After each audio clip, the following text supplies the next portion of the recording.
believe ang Panginoon ay meron po siyang mensahe para sa atin. Pwede bang dyan sa, sa usher's table, isang tao lang ang nando dyan? Pwede ba? Kayong mga ibang tatay dyan, mga tao dyan na hindi naman po kayo assign dyan, kung sino yung assign dyan, umalis kayo dito at umalis kayo dyan at hindi kayo dyan dapat. Sige po. Para hindi kumpul-kumpul ang tao dyan, dapat kasi mga kapatid, umattend kayo ng Sabado dahil may meeting ang mga ushers at the same time. Okay? Kasi may meeting tayo eh. Meron tayong final instruction. Amen? So dapat umattend kayo, kayong mga kalalakihan. Katulad kahapon, kukunti lang yung mga kalalakihan, lalo ng mga ushers. So hindi nyo maririnig yung dapat ninyong marinig. Alright, ngayong umaga, alam na po ninyo, yung pinag-uusapan po sa Senado, nais ko pong bigyan ng pansin po yon. Meron po silang ibang pananaw. Nakikinig tayo? Tayo pong mga Kristiyano ay dapat meron tayong maka-Diyos na pananaw. Okay, nagkakaunawan tayo? Kaya para hindi tayo malilito, ano bang dapat nating paniwalaan, anong standard natin pagdating dito. Kaya ngayong umaga, pag-uusapan po natin is biblical discipline. Bible discipline. Biblical discipline. Let's go to Proverbs 22, verse number 6 at saka verse number 15. Verses 6 and 15. Proverbs 22.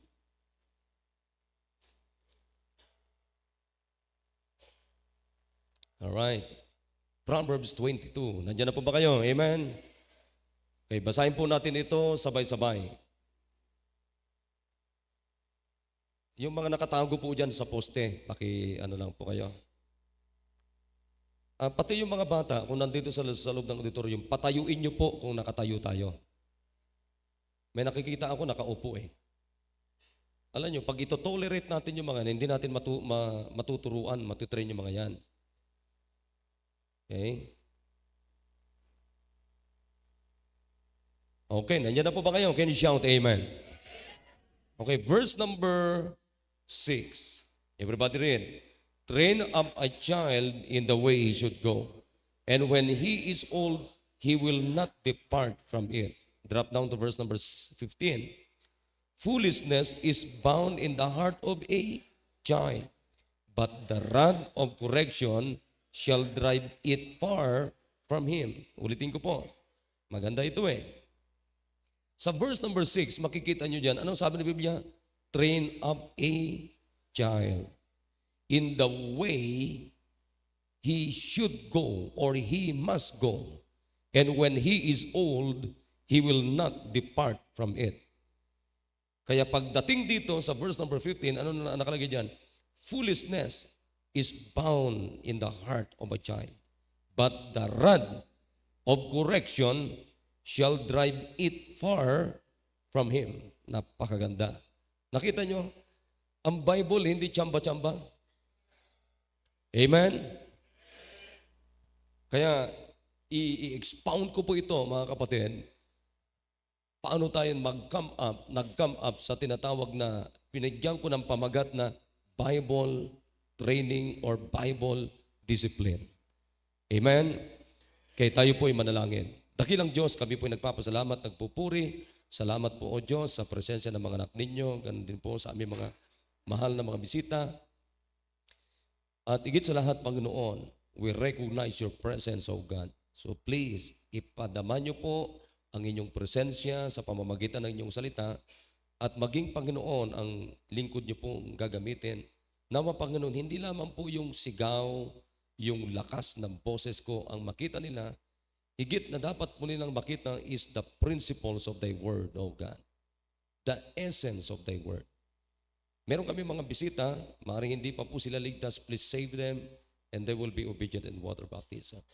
Pagpalain niyo po, Panginoon, ang mga lahat ng aming gagawin, O Diyos.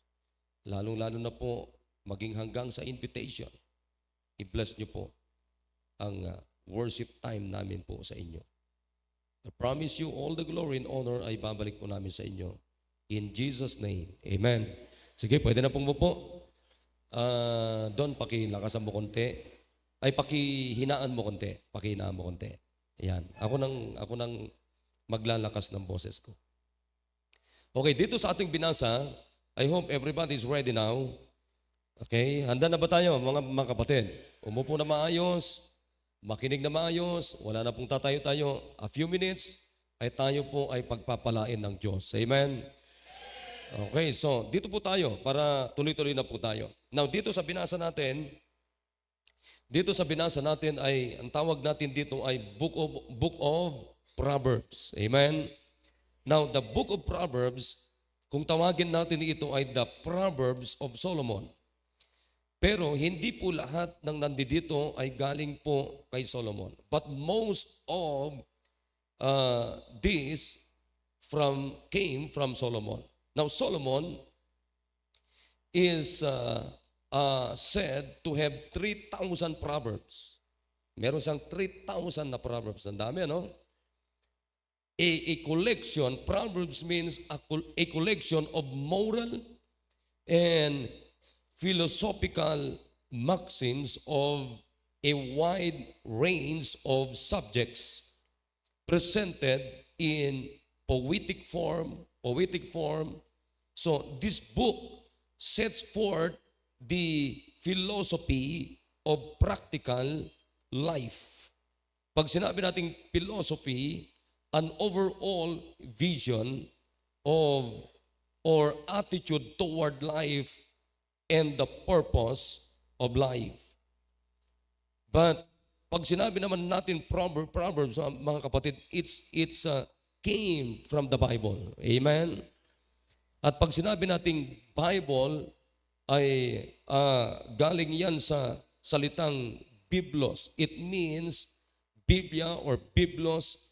It means holy writings na tinatawag.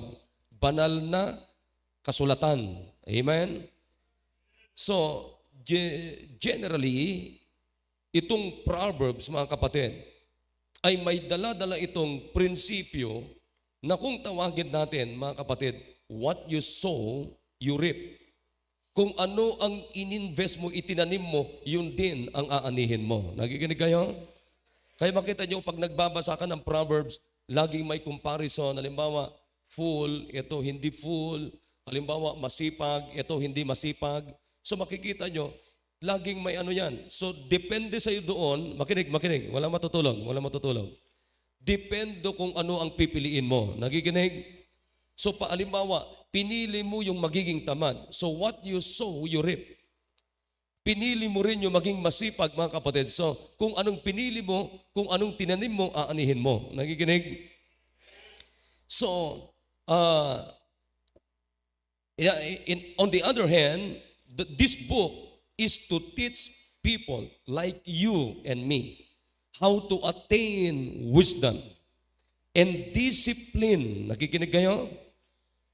Didesign talaga ng Diyos ito, mga kapatid. At most of the book of Proverbs, most of these verses, mga kapatid, ay naranasan na ito ni King Solomon. Nakikinig? Si King Solomon, punong-puno siya ng wisdom. Si King Solomon, mga kapatid, punong-puno siya ng disiplina. So this book, if you're going to get it, matututo tayo, maa-attain natin yung tinatawag na wisdom and discipline and a prudent life. And it will also teach us how to do what is right and just and fair. In short, mga kapatid, to apply divine wisdom to daily life and to provide moral instruction. Nakikinig tayo? Nakikinig tayo? So, it will provide us, mga kapatid, yung tinatawag na moral instruction. Kasi, hindi nyo ba napapansin, ang moral ng tao ay nagdi-deteriorate. yung morality ng tao is uh, as the years go by, mga kapatid, nakikita nyo, bumababa yung moral ng tao, yung moralidad ng tao. Bakit po pababa ng pababa ang moralidad ng tao? Sapagkat ang sabi ng Biblia, because evil men shall wax worse and worse. Nakikinig tayo? Sapagkat mga kapatid, ang kasamaan ng tao ay palala ng palala, hindi po pabuti ang tao. So kaya makita nyo, habang ang tao pasama ng pasama, yung moral ng tao pa-deteriorate. Nakikinig ba tayo? So, yan ho ang totoong kalagayan natin. Kaya nga, panahon pa ito ni King Solomon, mga kapatid, meron na pong sinasabi dito na standard sa pagtuturo sa tao. Ano po ang standard sa pagtitrain sa mga bata?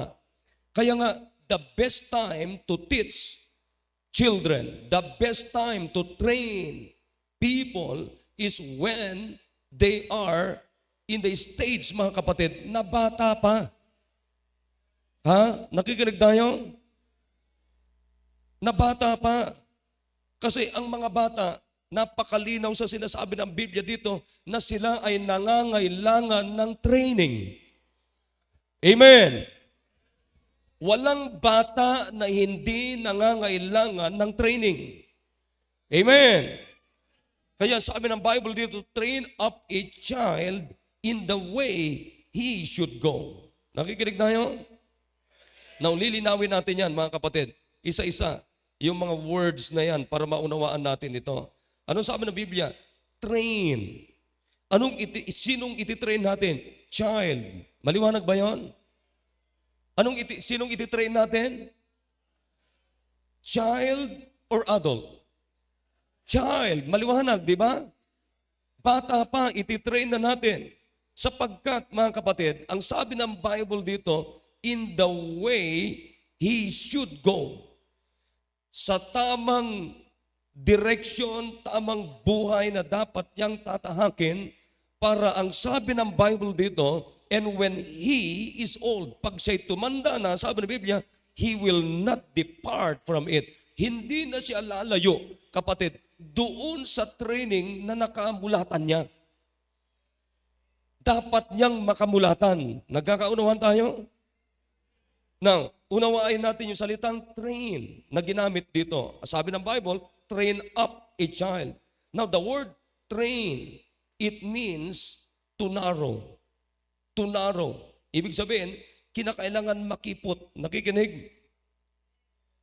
Pangalawa, choke to death. Yan pong ibig sabihin na choke to death. Ibig sabihin, kinakailangan, mga kapatid, ano yung i-choke natin sa kanya? Yung hindi dapat niyang puntahan. Nakikinig? Amen. Ano ang i-choke natin sa bata? I-choke natin siya yung way na hindi na niya dapat puntahan. Yan dapat ang papatayin natin sa bata, yung direction na hindi niya dapat puntahan. Hindi yung bata mismo ang papatayin natin. Pag pinatay mo yung anak mo, ano pang ititrain mo? Sino pa? Ang papatayin natin, yung way na hindi niya dapat maging way. Maging ways. Amen? So, we must learn to choke to death, to discipline. Tandaan nyo, yung word na discipline. Anong ibig sabihin ng salitang train? It means discipline. Amen? To narrow. Ibig sabihin, makipot. Alam nyo, walang training na maluwag. Pagka ang training mo maluwag, hindi yan training. Normal sa isang training na makipot. Makipot lang. Amen? Hindi maluwag. Now, let's go to the word discipline. Pag sinabi nating discipline, anong ibig sabihin ng train? It means discipline. Amen? So pag sinabi nating discipline, it means education. I hope nakukuha niyo ako. Discipline is education. Discipline is instruction. Discipline is cultivation. Kinukultivate natin. Ini-educate natin. Binibigyan natin ng instruction and improvement. Comprehending instruction. In sentiments, correct sentiments, morals. Anong ibig sabihin ng sentiments? Yung damdamin natin, yung kuro-kuro natin, yung pagkaunawa natin, yung palagay natin. Because most of the time, mali yung kuro-kuro natin. Most of the time, mali yung palagay natin. Most of the time, mali ang opinion natin. Nagkakaintindihan ba tayo? Ang kagandahan sa Biblia, sigurado tayo dito sapagkat ito ay hindi standard ng tao, kundi ito yung standard ng Diyos. Hindi ito opinion ng tao, hindi ito palagay ng tao, hindi ito kuro-kuro ng tao, ito po ay kaisipan ng Diyos. May tao pa ba doon sa ano? Baka may tao pa doon.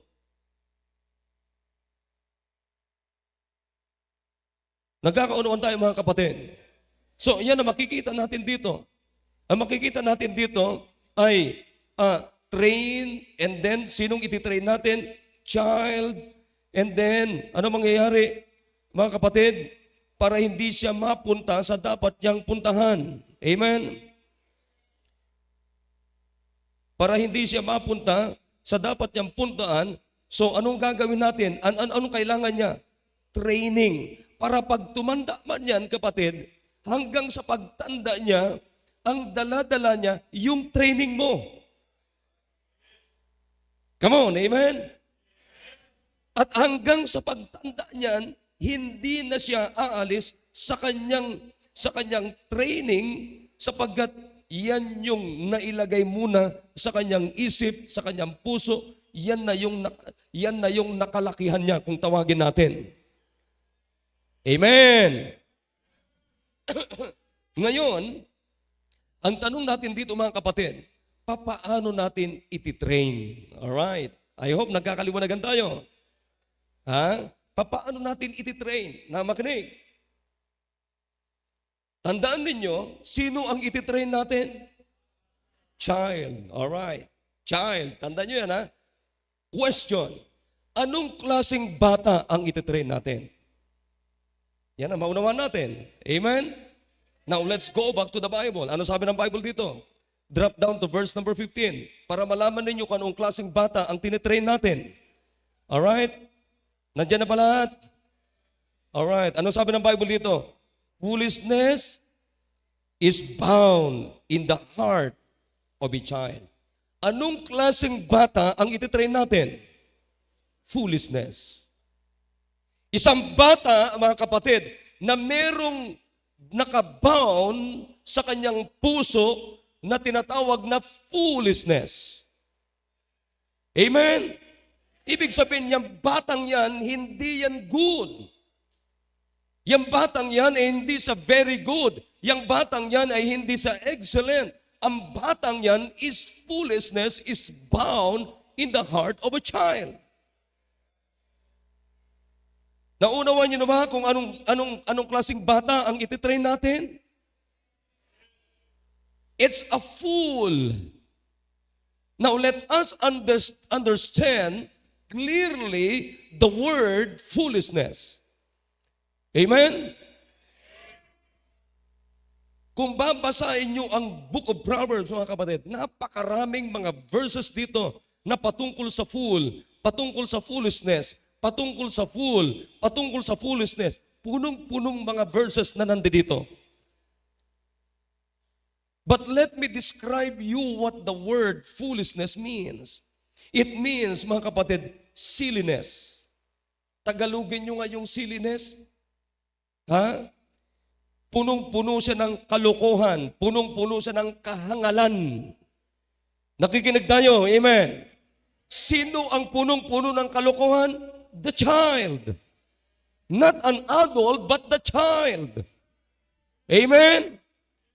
The child. Kaya makita niyo yung bata, 7 years old, 6 years old, 5 years old, 9 years old, 13 years old, kaya na niyang mag-isip, kaya na niyang gumawa ng rape. Bakit? Sinong nagturo na magulang kapatid na rape yung bata? Walang nagturo. Pero bakit nagawa ng bata, mga kapatid? Because foolishness is bound in the heart of a child. Amen. Foolishness. I hope nagkakaunawan tayo. Foolishness in the, nasaan? Heart. Amen. Heart. Sa ibang Tagalog pa yung silliness, alam mo, masama sa Tagalog eh. Alam mo ba?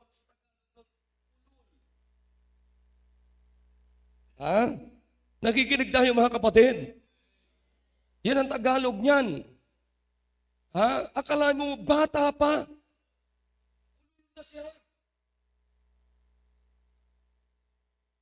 Kaya nga habang lumalaki yan, hindi mo kinakailangan pang turuan yan ng kalokohan. Meron na siyang kalokohan. Nandito na. Nandito na. Nakikinig tayo. Kaya nga ang bata kailangan ng training. Kaya kayong mga magulang dapat nandito ang mga anak ninyo, mga apo ninyo, Sunday morning, Sunday afternoon, Wednesday, pinakamaganda kapatid, maimpluwensyahan yung mga anak ninyo habang bata pa ng salita ng Diyos, or else kapatid, punong-puno yan ng foolishness. Anong sabi ni David mga kapatid? Yung fool, ang sabi niya sa kanyang puso, walang Diyos. Amen! Anong sinasabi ng fool, kapatid? Ang sinasabi ng fool, ang sabi niya sa kanyang isip, ang sabi niya sa kanyang sarili, walang Diyos. Sino yung nagsasabi na walang Diyos? Yung fool. Sino yung fool? Hindi adult, bata pa. Bata pa. Ano sabi niya? Foolishness is bound. Anong ibig sabihin ng bound?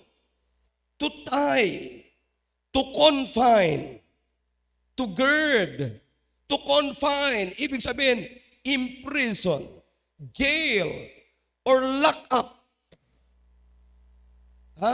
Anong ibig sabihin ng bound? Nakalak. Naunawan nyo? Yung kalokohan ng bata, kapatid, yung foolishness man ng bata, nakalak sa puso niya. Sa madaling pananalita, nakakandado. So ano ngayon kung nakakandado kapatid, yung kalokohan ng bata, kapatid, ano ngayon ang susi natin doon? Sa palagay niyo mga kapatid, anong susi natin doon? Train. Training based on the Word of God. Tama kayo. Training based on the Word of God. Hindi kayang i-unlock yan ng pera mo. Hindi kayang i-unlock yan ng subject na mathematics. Hindi kayang i-unlock yan, kapatid. Kapatid na tinatawag na science, mathematics, social, kung ano-ano mga katalinuhan ng tao. Hindi kayang susian yan ng mga senador. Hindi kayang susian yan ng mga congressman. Hindi kayang susian yan ng mga mayors. Ang sususi dyan, kapatid, ay walang iba kundi Word of God. Train up a child in the way he should go, and when he is old, he will not depart from it.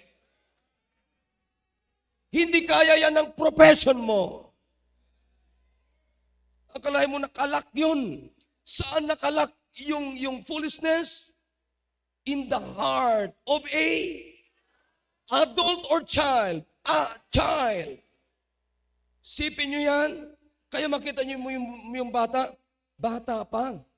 Ang dami ng kalokohan. Ikaw naman, nanay, pag gumagawa ng kalokohan yung anak mo, hoy, nakakatuwa naman to. Kalokohan, natutuwa. Ay, salbahing nanay.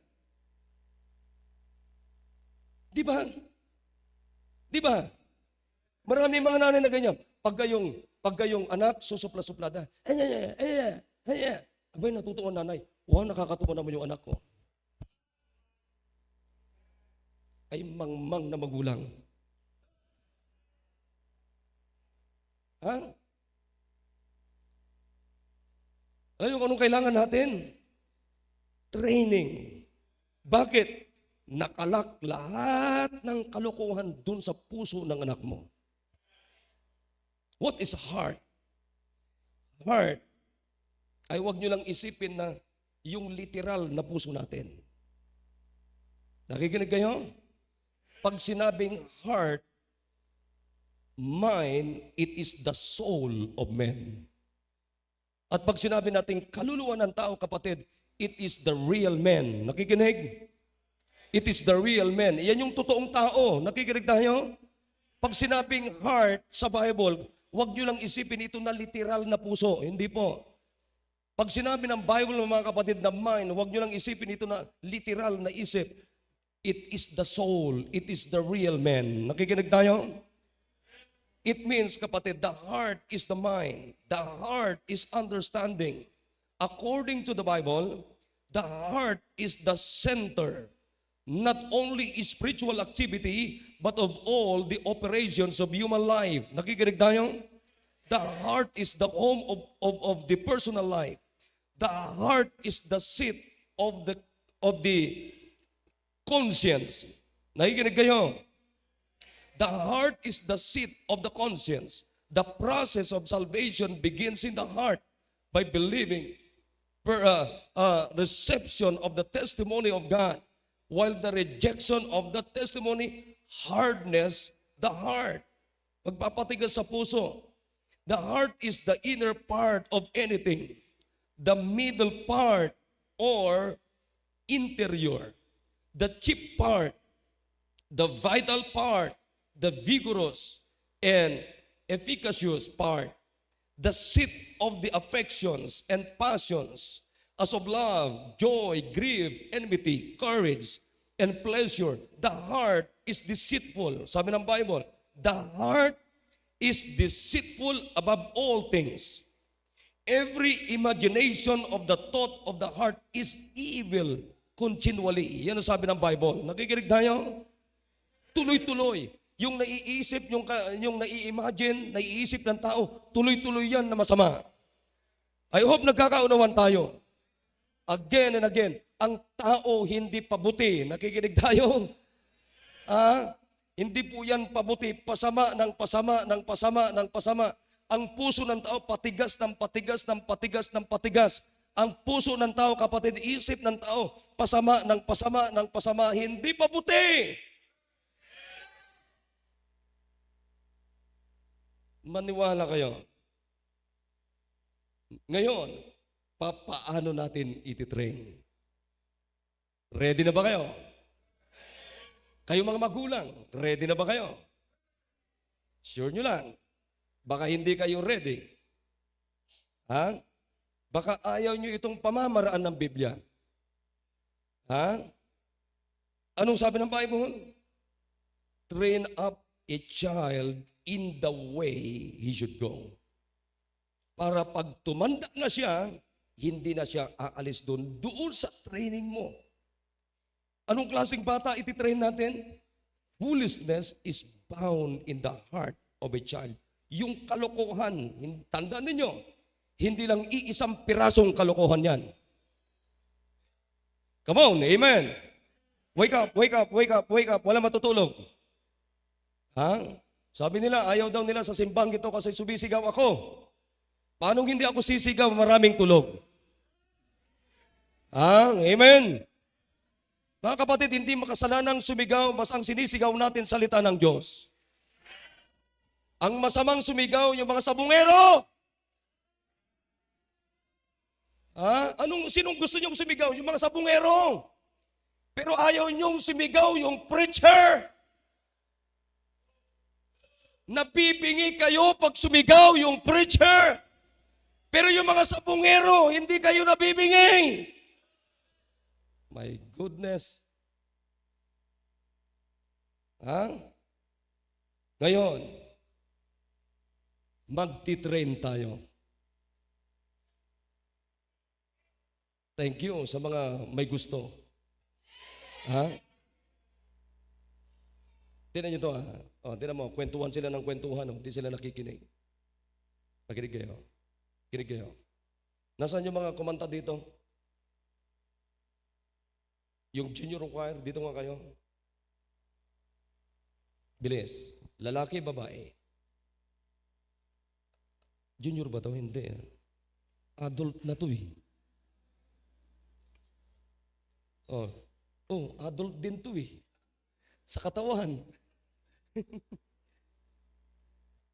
Sige. Alright. Wag na kayo, wag na kayo. Yung mga bata, dito kayo. Wag na kayo, balik kayo. Mga dalaga na kayo. Balik kayo doon. Doon. Ito si Hiles, may girlfriend na to eh. Hiles. Ito, matindi to. Diyan lang kayo. Upo kayo dyan. Upo. Yan. Dyan. Upo kayo dyan, Upo. Kita mo, hirap, anong paupuin? Upo. Dito kayo, sa taas. Hindi, okay na kayo dyan. Kayo dito sa taas. Yan, dito, yun. Yan. Ikaw, Amerikana, dito ka. Yan. Alright.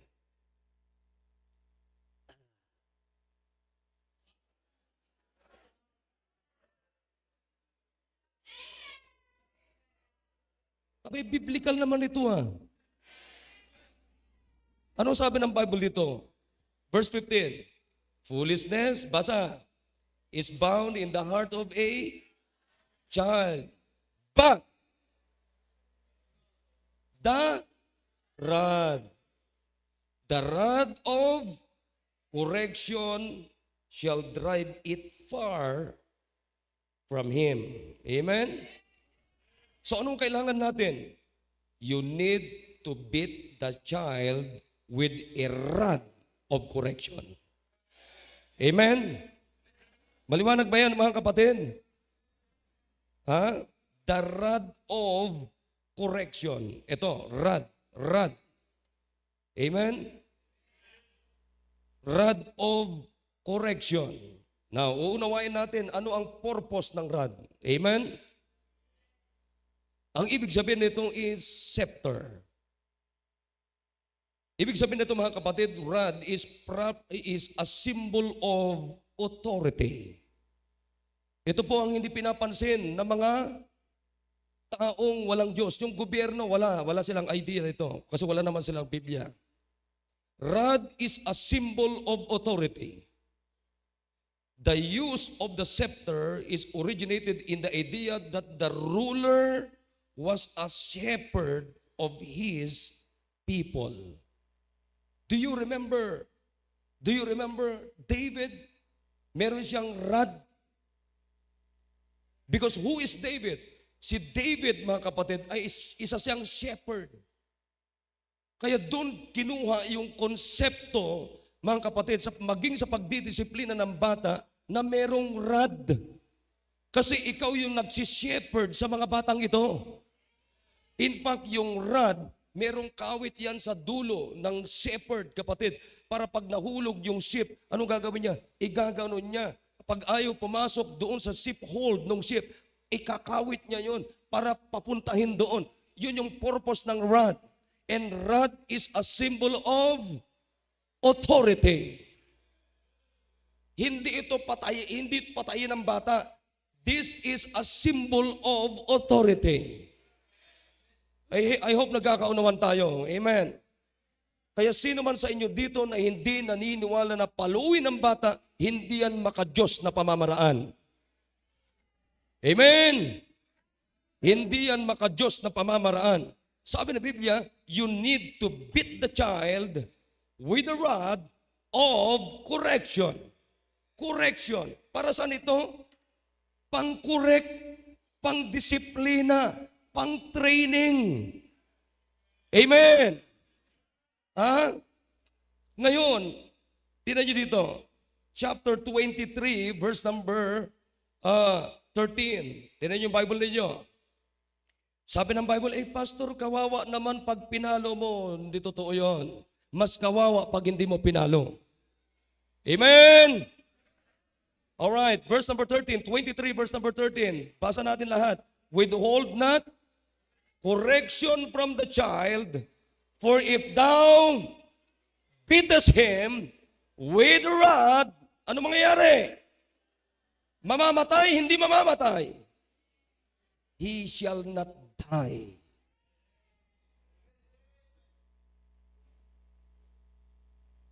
Pastor, kawawa naman kasi pinala. Paano mo matitrain? Paano mo didisiplinain? Paano mo ikukorek kung hindi sa pamamagitan na ito? Alam mo ganito yan. Alam mo ba? Alright. Dito ka. Ethan. Come up. Okay? Ilan taon na to si Ethan? Ilan taon na ito? 5 years old. Pag nakagawa ng kasalanan ito, ipapakilala mo ito. Gumawa ka ng kasalanan, hindi mo ako sinunod, so anong gagawin ko sa iyo? Papaluin kita. Pag pinalo niyo po yung bata, hindi po sa ulo. Ha? Kung sino man mga nanay dito, tatay na namamalo sa ulo, ikaw kaya paluin kita sa ulo.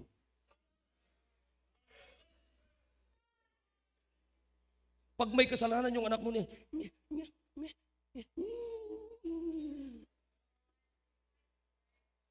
ha? Ganun mga nanay ngayon eh. Ang tigas ng ulo mo. Sabi naman yung anak mo, di ba? Minsan, dito yung iba. Dito yung iba. Dito, kukurutin dito.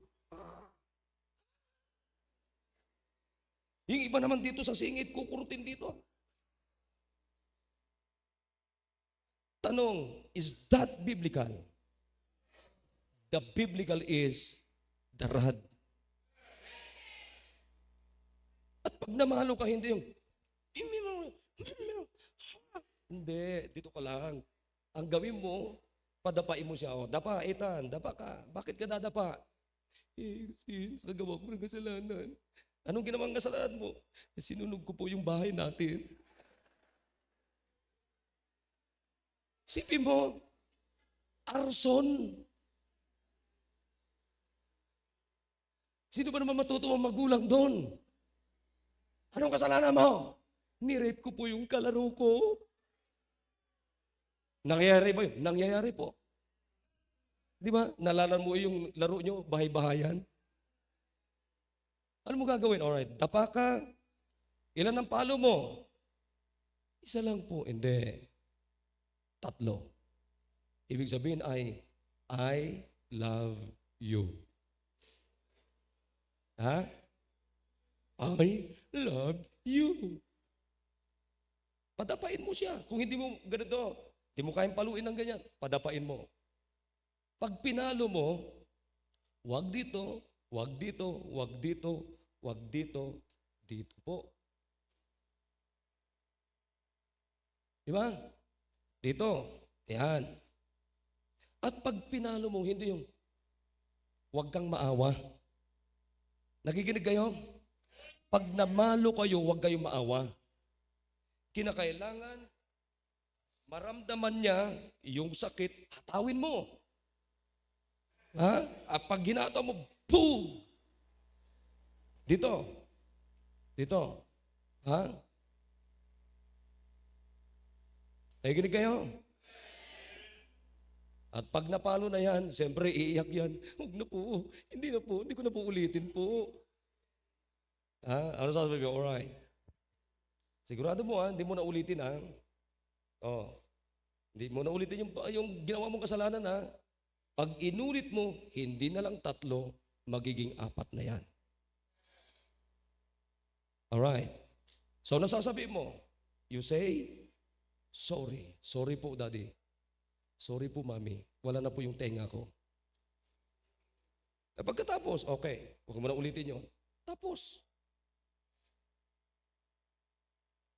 Di ba? Nagkakaintindihan ba tayo? Tapos na. Oh. Kapatid, isang araw makikita nyo, sabi ng Biblia dyan, hindi siya mamamatay, kundi makukorek siya. Nakikinig? So anong kailangan niya? Beat him. Amen? Pangalawa, anong purpose ng rod? The rod of correction will drive it far from foolishness. Amen? Nakikinig kayo? Anong maglalayo sa kanya? Saan siya ilalayo? Come on. Saan siya ilalayo? Foolishness. Anong maglalayo sa kanya?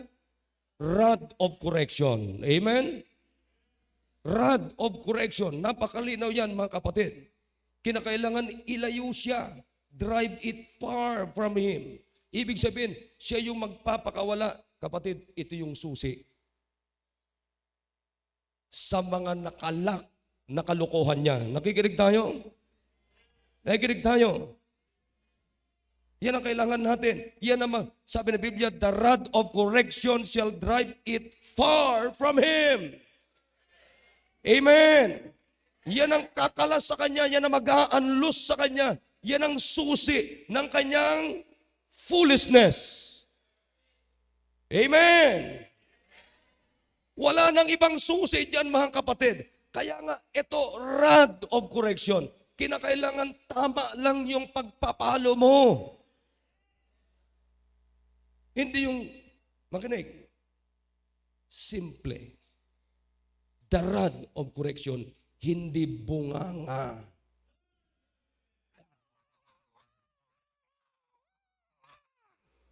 Dinig sa village ang boses. Di ba? Hindi bunganga ang makakapag-correct. Kung magsalita ka man yan, very simple. O anak, nagkasala ka, meron kang ginawang hindi maganda, sinunog mo yung bahay natin, mali. Ha? Palo. Kinakailangan maramdaman niya. Amen? Makukorek siya. Hindi yan mamamatay. Ha? Sabi ng Biblia, huwag ihiwalay ang pamalo sa puwitan ng inyong anak. Amen? And then, makikita nyo, mga kapatid, saan siya, anong gamot nun? Anong maglalayo? Anong ilalayo? Foolishness. Nakikinig? At, ang maganda dito, ang magandang balita dito, mga kapatid, pag hindi ito nawala, pakinggan nyo na maigi, pag hindi ito nawala, nakakatakot kung saan siya dadalhin ng kamangmangang ito. 23 verse 14. Tingnan nyo. Ano nakalagay dyan? Thou shalt beat him with a rod and shalt deliver his saan?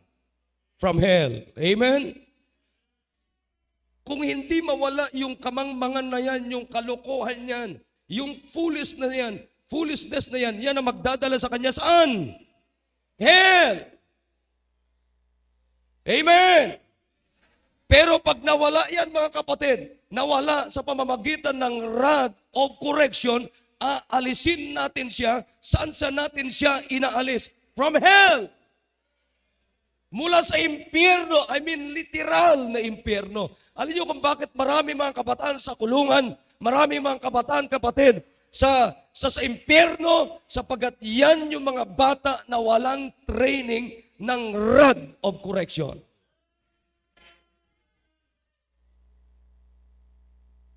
I hope nagkakaunawan tayo. Another one, this is the last point. Alam nyo, pagka naituwid natin sila dito, ito magandang purpose ng rod. Let's go to Psalms 23, verse number 4. Andiyan na kayo? Psalms 23, verse number 4. Everybody read. Ano sabi niya? Yea, though I walk through the valley of the shadow of death, I will fear no evil, for thou art with me, thy rod and thy staff, they comfort me. What's the purpose of the rod? The rod of correction will comfort them. Amen.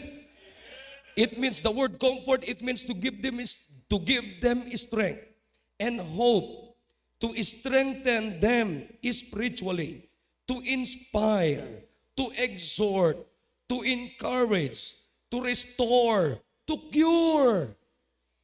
Kapatid, ito ang gagamot sa kanila. Itong magbibigay sa kanilang pag-asa. Itong magpapalakas sa kanila spiritually. Itong mag-i-exhort sa kanila, mag-i-inspire sa kanila, mag-i-encourage sa kanila, maggagamot sa kanila. It will comfort them. Amen. It will give them comfort. It will give them hope. Amen. Tignan nyo, anong sabi ni David dito? Yea, though I walk through the valley of the shadow of death, lumalakad siya sa anino ng kamatayan. Pero anong sabi niya? I will fear no evil. Hindi ako natatakot, for thou art with me. Thy rod and thy staff, they comfort me. Kapatid, tinan niyo ito Ito ang literal na rod natin. And this is our spiritual rod. Nakikinig tayo? Pagsamahin mo itong dalawang ito, kapatid, yung spiritual rod natin at saka yung literal rod natin, makikita nyo, madidisiplina ang anak mo. Amen? Madidisiplina yan. Basta sundin mo lang yung paraan ng Bible. Hindi yung pag-ano ng anak mo. Nagkasala yung anak mo, kukurutin mo dito. Nagkasala yung anak mo, gaganunin mo. Nagkasala yung anak mo, kukurutin mo dito kung saan mo gusto. O kaya sisipain mo. O kaya kung kahit anong mahawakan mo, makahawak ka ng aklat, pug. Makahawak ka ng sandok. Tapos sabayan mo ng bunganga. Ang tawag doon, hindi po training. Ang tawag doon, hindi po disiplina. Ang tawag doon, maltreatment. Dapat matutunan natin na ma-identify anong distinction ng maltreatment at saka tamang pagpalo.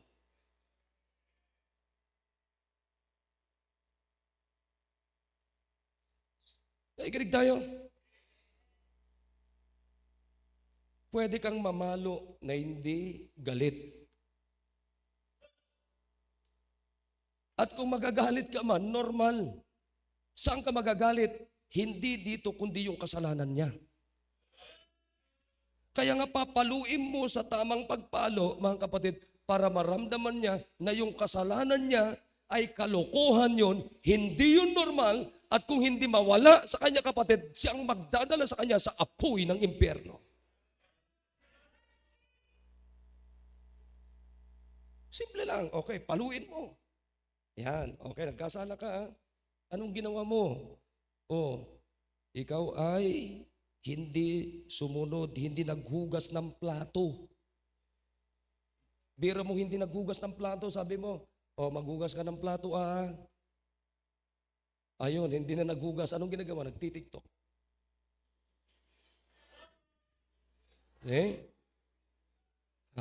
Bakit? Kasi doon kumikita yung nanay. Hindi pa naghugas. Hindi pa naglinis. So, ginawa mo, hindi ka naglinis Hindi ka naghugas. Ikaw, marunong ka ba na maghugas ng plato?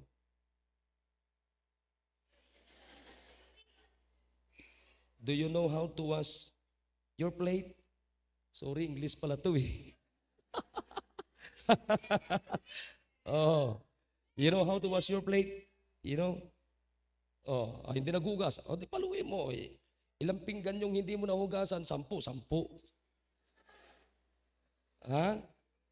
Wag naman, okay. Oh, isa ha, okay. Hindi ka nagugas. Oh. Hindi na po ako magtitiktok. Di ba? Siya na mismo nagdideklara, di ba? Susunod na po, susunod na po. Oh, sunod na po. Eh si Bilde, ilang beses ko pinalo yan. Oh. Pastor, galit ka rin ba pag namamalo? Oo naman. Ha? Pero kaya ko pinapalo yon sapagkat mahal ko ang anak ko. Ha? Ayaw ko na dadalhin siya ng impyerno ng kanyang foolishness. Kapatid, kaya ko po itinuturo sa inyo dito ito mga magulang. Because I love your family, I love this church. Ha? Meron tayong dito, ebidensya dito. Tingnan niyo yung mga anak ninyo. Yung mga bata na naiiwan sa village, sa mga bahay ninyo, hindi nyo dinadala dito linggo ng umaga, linggo ng hapon, Wednesday. Makinig kayo. Matidevelop lalo yung kalokohan.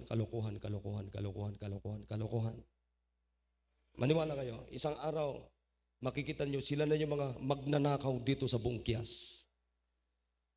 Sila na yung magnanakaw dito sa buong Bagyo. Ha? Bakit? Because of their foolishness. I hope nagkakaliwanagan tayo. Pero pagka etong ginamit natin, ginamitan natin ito, magiging maayos na bata dito hanggang sa pagtanda niya. Hindi na yan aalis sa nakamulatan niyang disiplina mo. Ngayong umaga, I hope you like this message. Kayo, isang araw magkakapamilya din kayo. Ha? I hope nagkakaunawan tayo. Mula sa simbang ito, mga kapatid, mula sa kanya-kanyang pamilya natin, let's produce godly generation. Tumayo po tayo lahat.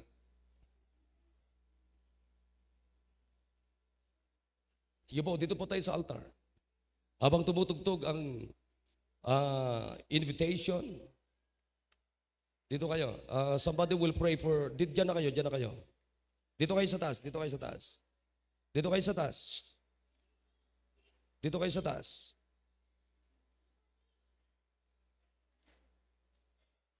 kayo sa taas. Sige po. Walis po kayo sa upuan nyo and then dito po sa aisle, pwede dito sa aisle. Pwede na po dyan. Sige po. Everybody kneel down. At tayo makipag-usap sa Panginoon. Sige po. Gumawa tayo ng commitment sa Diyos. Anong klaseng commitment? Commitment na tayo ay magkaroon ng biblical discipline. Ang ating i-implement sa bahay natin, it must be biblical discipline.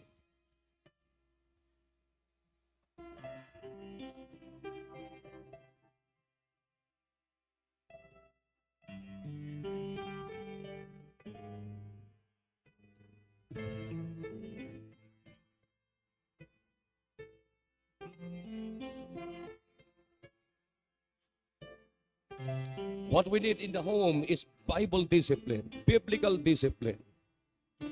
Yan ang standard natin bilang mga anak ng Diyos. Hindi po tayo naniniwala sa hindi pagpalo ng bata, basta Bible discipline. Yan ang kailangan natin. Pinakita ko po sa inyo, may illustration po yung sinabi ko sa inyo. Hindi po bibig, hindi po yung sigaw, hindi po.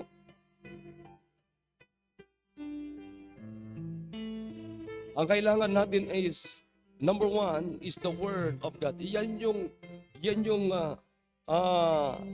pattern natin. Yan yung guide natin. At the same time, yan din po yung rod natin. The Word of God.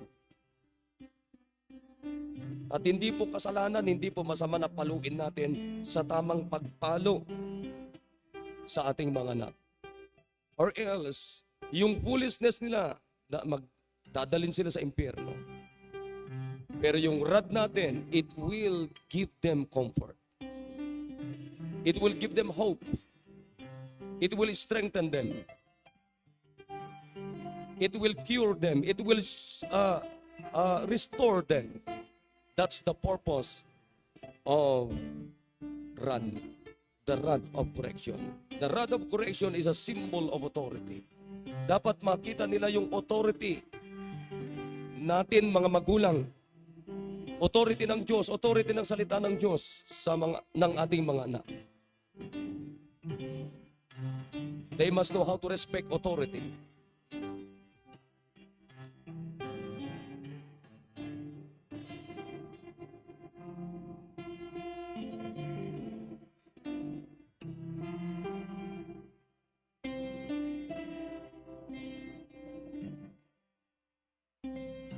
Dakilang Diyos na mapagpahal, makapangyarihan po sa lahat. O Diyos, salamat po sa inyong salita na amin po narinig. I-bless niyo po ito, Panginoon. Salamat po sa mga anak niyo pong tiklop tuhod. At salamat po na meron po kaming Bible discipline na pwede po naming guide. Sigurado po kami, Panginoon, dito. Hindi po kami tsamba-tsamba. At alam po namin na ito po ang tamang pamamaraan upang i-train at disiplinahin ang aming pong mga kanya-kanyang mga anak, Panginoon. Bless niyo po mga magulang, bless niyo po ang mga anak ninyo, bawat isa, maging po yung mga wala pang pamilya, pero isang araw magkakapamilya sila, at least meron na po silang wisdom how to discipline their family in the future, O God. Salamat po sa inyong salita, and all the glory and honor ay amin pong muling binabalik sa inyo. In Jesus' name, amen. All right, so